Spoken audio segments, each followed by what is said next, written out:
Jasper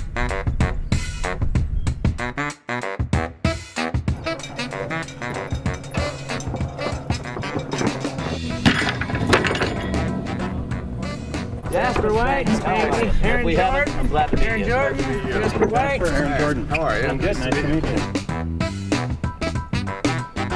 When I was a kid, my stepfather was one of 3 people that went quahogging professionally.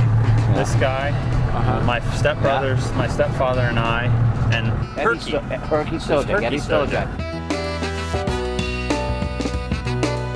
We're going out of Madaket Harbor as we speak, and the tide's dropping right now, and we're going to go up towards Tuckernuck, and we're going to find a little edge and see if we can find some clams somewhere, get a few for dinner. the joys of modern travel. I got up at 3 o'clock this morning in Calistoga, California. Yeah. And an hour ago I was in an airplane and flew right over Tuckernuck. Wow. Right now we have a southwest wind, under 10 knots, perfect. You know, when you work with seafood, everything else seems a little bit boring. It's like, it's the hardest thing to do. It's the hardest to find great seafood on a regular basis.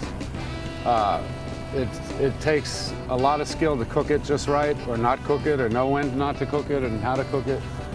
And it's really perishable. So, I mean, everything about it is challenging, and I love it so much that everything else bores me. I grew up on the Jersey Shore, and you know, I crabbed. We used to fish and crab, and you know, I was right at the shore all the time, so it's always been in my blood.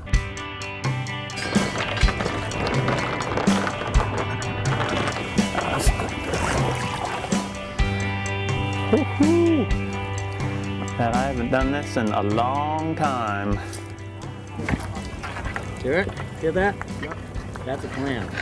So you get behind it. You shake the rake like that, and then you come up. Here it is.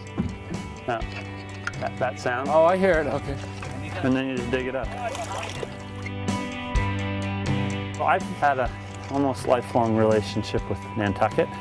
In the summer, we came out here to Esther's Island and the Tuckernuck Flats, and we dug quahogs. And at the turn of the tide, we'd go and we'd tong for mussels, and we'd fish for bluefish and striped bass, and that's how I spent my summers, which is a pretty amazing way to spend a summer in my mind. We're catching quahogs, which is this size. Then we're catching little necks, which is that size. And then we have some cherry stones mixed in up on the culling board. But these quahogs right here are all that we make our baked stuffed quahogs with, this size. And these smaller ones right here, you could either make clams casinos, eat them on the half shell. We're catching quite a few. We're having a good time. I like when you just put the rake down and you hit the clam. There's a quahog, a cherry stone, and a little neck. I got them all.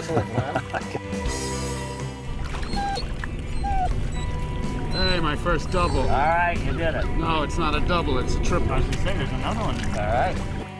I tend to think wines that have a little more acidity go well with seafood. Wines that don't tend to have a lot of oak. White wines that are much more about minerality tend to be my favorites with seafood. Starting to get good at it. Now you know when you're pulling up your rake, you almost, you just like, you got one on there. You get that feeling, you know?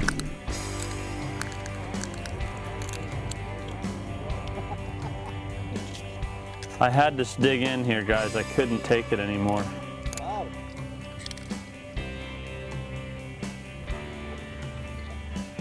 Wow, that's good. It's very tranquil just being out here, and almost like meditating. Except for the cool with this on the case clam. And it's like, It tastes just like the ocean. yeah, briny. right. And it's so true. I mean, people, you know, these clams are except cool with it. Well, sure they're not that good. For salmon burlap. Yeah. Oh, yeah, they're all much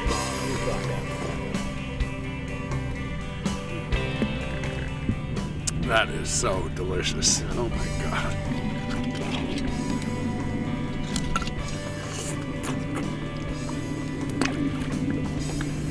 Well, I'm gonna idle us in as we're shucking and eating. Oh my God. I wish everybody watching could taste these clams. Our digging today was superb. You know, we got a nice mess. We probably got, shy bushel between the three of us. Yeah. And In no time. yeah, about an hour. So we got plenty to eat.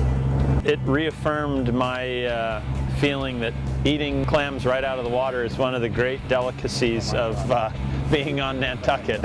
Transcendental experience. It totally is. It's like There is no better.